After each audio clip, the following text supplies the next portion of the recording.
Hey, hi guys. Today we're going to be discussing about Indus Tower and the business model of Indus Tower and what Indus Tower really does.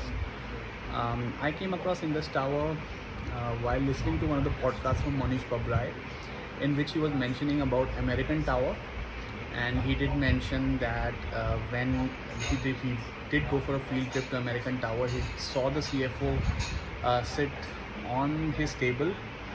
He was sitting there, and he had his legs on the table. So Monish went up to him and asked him whether he doesn't have any work, and he said that people know where to call him. The deal rates are fixed, so not really.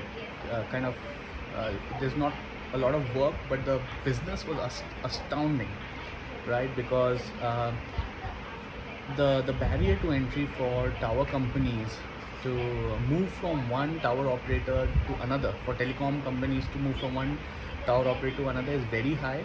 The costs are very high, and in a way, tower companies are promised rental income till infinity, adjusted for inflation or some kind of prearranged arrangements to account for inflation, to keep increasing the rents till infinity. So once you build a tower infrastructure, you can within the same tower continue to add more telecom operators. So in a way, the incremental cost of adding a telecom operator is very low, and at that level Indus Tower is kind of a shining star in terms of the business model that there is, right? Because we have Bharti, which has a ownership in Indus Tower, and Airtel is already in these towers, but the ironing out of Vodafone Idea can really add on to Indus Tower's revenues significantly. And also, moving from 4G to 5G,